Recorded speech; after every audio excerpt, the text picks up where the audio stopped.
Hey team, it's Charlie. So this week I reached into the mailbag just because I haven't done a Game of Thrones Q&A in a while. There's also been a few important things going on with the show lately, so I address it in a few of the questions, but I'll also have some announcements at the end of the video. Now to questions, so careful for spoilers for everything through seasons 4 on the show. I'll wait just a sec. Okay, here we go. Question number 1. IGO170 asks, do you think World of Ice and Fire will be out of date when Martin publishes the rest of the books? So there's actually a lot of things in the book that won't be dealt with in the novels. Mostly it's intended to be additive material. It's not going to be a complete history of everyone and everything. So I think they had that in mind whenever they planned the book. It will go into history, just not everyone's history. Martin did write some new stuff for the book, like the Aegon preview that he released. I haven't seen the table of contents yet, but I think of the World of Ice and Fire as being like the book of maps they released, Lands of Ice and Fire, combined with some extra historical information about some of the families and places. They did announce they included complete family trees for the Starks and the Targaryens. The way they said it made me think that they only did those two families, but without a table of contents, I can't confirm that. So, important dates. The book is out Tuesday, October 28th, so I might give away a few copies that week. Be on the lookout. There is a Kindle edition, but I've also pre-ordered the hardback just because it's going to be a beautiful book, a beautiful looking book too. So if you're ever going to buy the physical book for something, this would be a good time. On to question number 2.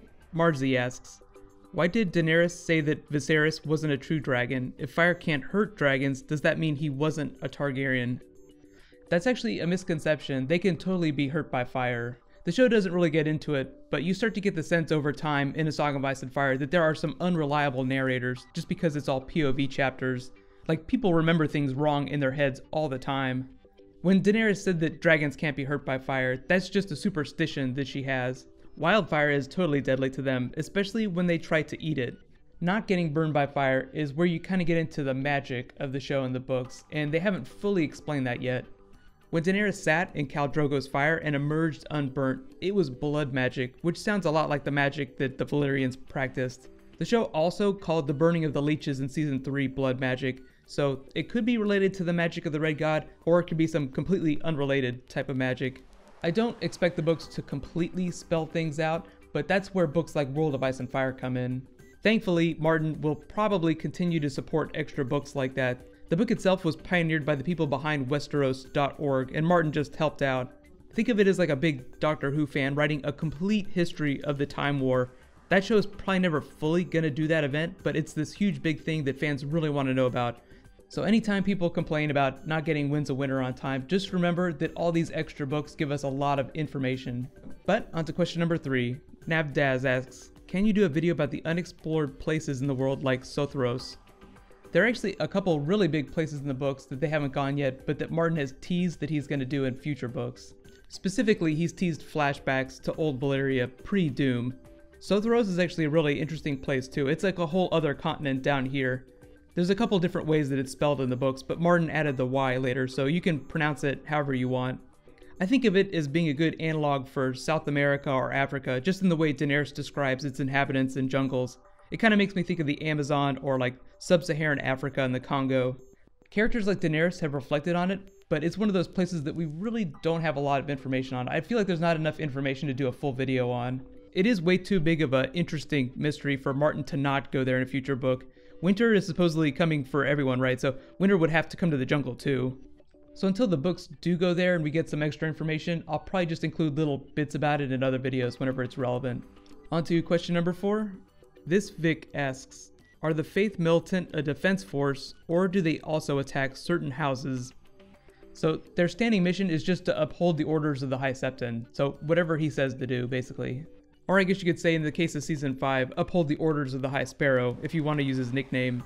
In the past, they've really only gone after people they think are violating the morals of the faith. They're like the censorship police. If you're doing something they deem unholy or ungodly, they will meet you with force and bring you before the High Septon for judgment.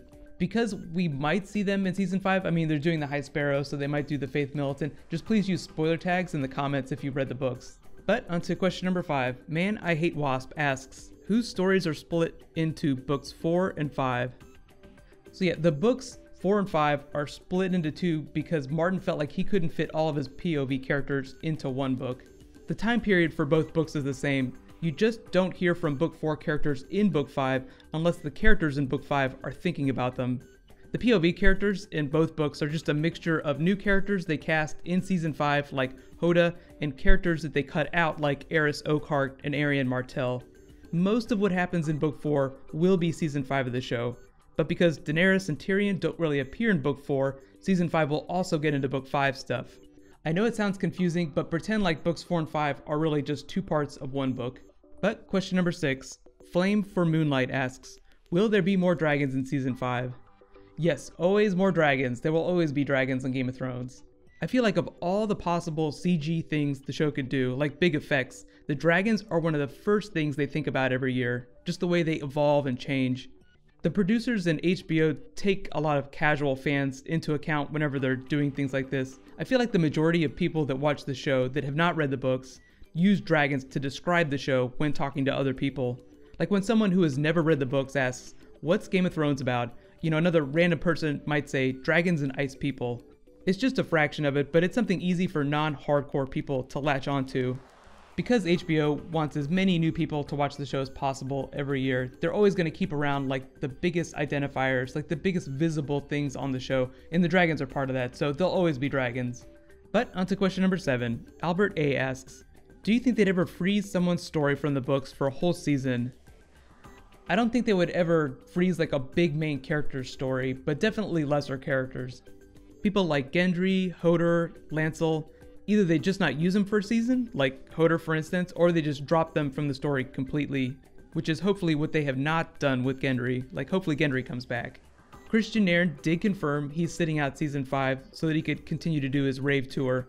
On the other side of that, Isaac Hempstead Wright did say he was shooting scenes for the premiere. So we will see Bran, but we'll see him without Hodor, which is kind of weird, I know. The way I think about it is when George R. R. Martin talks about the show changing more and more from the books over time, it's because the show continues to use characters, old characters, in new ways that Martin didn't use them. And as a result, it does not have room to bring in new characters that Martin brings in, like Arian Martell. So they have to modify the story more and more to accommodate the changes that they made in previous seasons. But onto question number 8, this is an interesting one. Troll Kid asks, would HBO ever fire one of the stars like Emilia Clarke if they said a spoiler? No, not if they felt like they were critical to the plot of the show. I know it sounds a little strange, but even considering that it'd be possible for one of the stars to ruin the plot of the show, I feel like the hardcore fans will have already imagined every possible outcome for the plot. Most of the people that would be affected by spoilery things like that aren't super hardcore fans, like they don't go online and engage a lot. So I don't think that HBO is too worried about that. There are contracts in place to prevent that. HBO's lawyers threaten to fillet people if they leak information from the set. But most of the people that watch the show wouldn't be searching for that information online anyway. It's just the highly engaged part of the fandom that really wants to talk about what's going on. Obviously everything slowly trickles down over time, but really initially the only people that would be affected would be the really hardcore people. Just in general, like when you see HBO gets like 10 million viewers for an episode, most of those people are just casual watchers. Like they're people that just want HBO to back the dump truck of content up to their house and leave. That's slowly changing because of something Google calls Generation C. It's a way to describe the millennials, Gen Xers, and Gen Y crowd that consume content primarily on digital platforms. Which is also interesting to note because HBO is considering rolling off HBO Go as a separate plan. Like you might be able to get HBO Go without being an HBO subscriber. Those Gen Z people, of which we're all a part, are much more likely to search for content related to something that they love online, engage with other people on social media, like this video for instance, and just enjoy the show in that way, in a much deeper way. But onto question number 9. Dan Cummings asks, could you do a video on the scenes that they've been filming? Okay, because this could be potentially super spoilery, I'm gonna put the tag down here and you can just skip forward till you don't see that tag anymore if you want. I'll wait just a sec. Okay, here we go.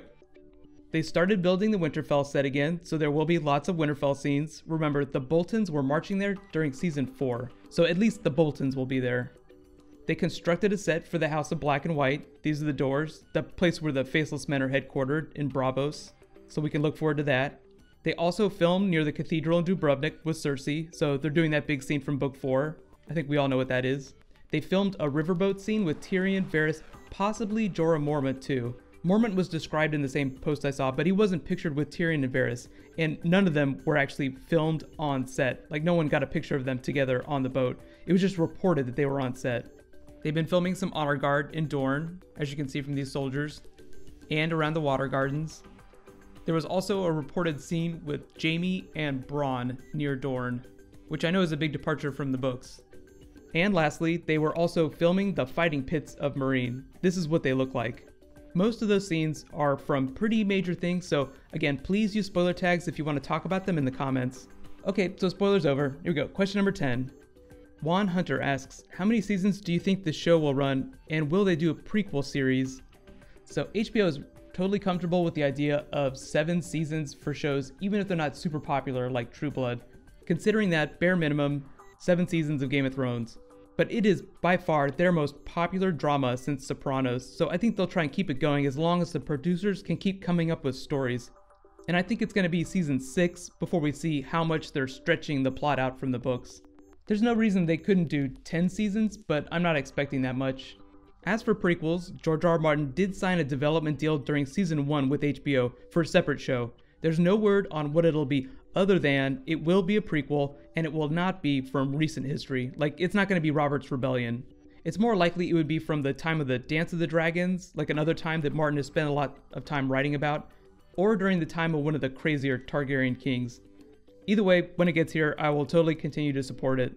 But thank you so much everyone for submitting questions. These are always a ton of fun. Again, if you're finding me for the first time and you like to talk about Game of Thrones, please subscribe. We would love to have you on the team. I'm trying to make Fridays my new Game of Thrones bonus video day, but the schedule's getting a little crazy, so we'll see how it goes.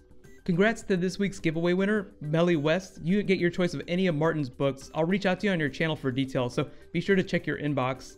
And for any new people, obviously, I do a lot of giveaways just as a way to say thank you. So, a couple real quick announcements. Because the schedule's getting a little crazy now with all the new shows coming, I'm just going to postpone live rewatches till the holidays, probably till things just aren't quite as busy. This week, Gotham and Agents of S.H.I.E.L.D. are starting. There are a couple other shows that are starting later, but these are the first 2 shows. I've done preview videos for both, so I'll add links in the description. You should totally check them out. They're both going to be a lot of fun. People in the UK, you might have to wait a couple weeks to get these shows if you don't stream your TV, but you should get them at least in October sometime.